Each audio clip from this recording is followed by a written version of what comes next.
What is going on, everyone? I hope you're all having a real blessed and safe Monday. The Houston Texans will not only have free agency to make this a championship roster, it is being reported that we could potentially have around $60 to $70 million to mess around with in free agency. But the Houston Texans still have the 2024 NFL Draft. They have all three of their top draft picks in round one, pick 23, in round two, pick 59, in round three, pick 85. General manager Nick Caserio has showed us his entire tenure as Houston Texans GM that during the NFL draft, he is willing to trade up no matter how far it is for a player he wants. We saw it in his first ever one with Nico Collins. We saw it with John Mechie, and we just saw it recently with the Houston Texans pretty much trading up for their entire draft class besides CJ Stroud, who fell to you at 2. Ladies and gentlemen, this has been the most exciting time it has ever been to be a Houston Texans fan. You know, General Manager Nick Caserio has something cooking, and today I'm going to give you my Houston Texans top draft needs. Let me know what you guys' needs in the comments down below. Welcome everyone to the 713 Houston Sportcast. I am your host, Ruben Calavillo. I drop daily Houston Texans content, so make sure you guys are following me on Twitter, Instagram, TikTok for the latest news, rumors, and updates. And guys, we are so close to 10,000 subscribers. I want to thank you all so much. I'm trying to get there by the Super Bowl. Please help me, and thank you all so much for watching today's episode. Now, my first biggest draft need for the Houston Texans is defensive tackle. When you look at the current state of the Houston Texans defensive tackle spot, there is no future. Sheldon Rankins played solid for you, but he is a free agent. Do you bring him back? The guy who started next to him, Malik Collins, he will be here, but he's 28 years old. He is not the future of this Houston Texans interior defensive line. You could not trust Hassan Ridgeway to stay healthy. Tier Tart, who you picked up a couple of weeks ago, didn't play for you at all. Khalil Davis and Kurt Hines, as much as I love those two guys and as solid as they were this year, they are not the future of this Houston Texans defense. So not only do I think we need to address defensive tackle in the draft, but free agency as well.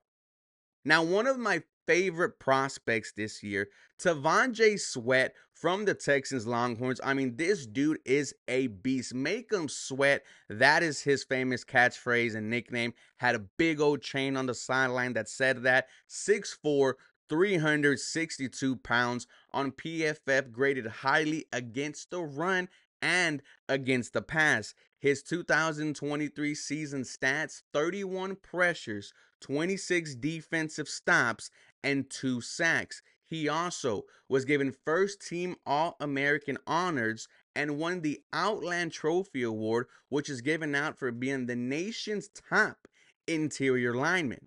Now, the question around T'Vondre Sweat: can he be a 3-down defensive tackle at 6'4", 362 pounds, man?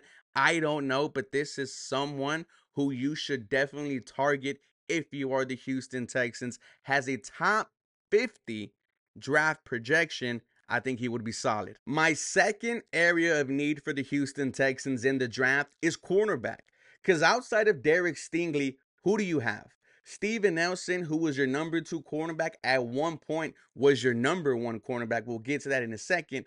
31 years old, about to enter free agency. You are not bringing him back next year. Steven Nelson, I doubt even gets a contract from the Houston Texans.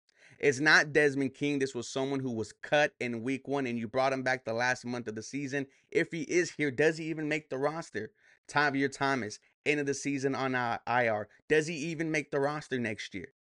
Cornerback is something that the Houston Texans need to heavily address, not only in the draft, but free agency as well. And with Derek Stingley, as fantastic as he is, as young as he is, you still cannot rely on him to be 100% healthy.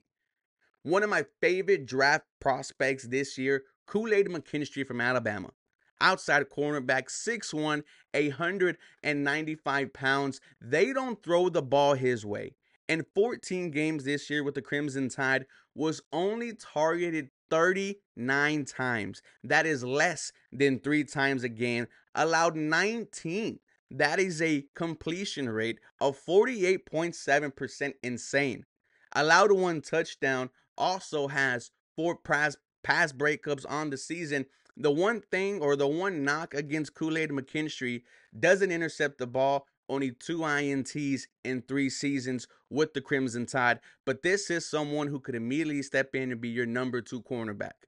And Lord forbid, knock on wood, there's any injuries. This is a guy who can step up, who's been in big games. And you know the Houston Texans love them some Alabama boys. With that being said, man, I think cornerback is the second biggest need for the Houston Texans. Now, my number 3 area of need for the Houston Texans is wide receiver. Now, when you look at what you have, there is something to build on. Nico Collins, Tank Dell have both emerged as potential stars. Almost 1,300 yards for Nico Collins, 8+ touchdowns, played great football for you down the stretch when you needed him to, when there was no Tank, no Noah Brown, no Robert Woods. With Tank Dell, unfortunately, his season was cut short, but he was on pace for 1,000 yards and double-digit touchdowns, a steal in this year's draft. And like I already mentioned, you cannot rely on Robert Woods. You cannot rely on Noah Brown and your young guys, John Mechie and Xavier Hutchinson. So I think wide receiver needs to be addressed in the draft as well as free agency. And notice how I said that about all 3 selections so far. There is still areas on this team, and the work just got started. I want to talk to you about Troy Franklin, wide receiver from Oregon, 6'3", 187 pounds, gained over 14 pounds during the offseason. Is going to continue to put on weight, put on muscle. That is fantastic to hear. Has a top 50 projection, 2023 season stats, 81 receptions for 1,383 yards, 14 touchdowns, could make the contested catches, could give you yards after the catch, had 7 red zone touchdowns this year, had 6 red zone touchdowns last year. His stats last year for the Oregon Ducks, 61 receptions, a 891-yard season, and 9 tutties. I think he could fit and complement this wide receiving core. This is a guy who could have an immediate impact in year 1, because who will be throwing him the football? CJ Stroud. I like Troy Franklin out of Oregon.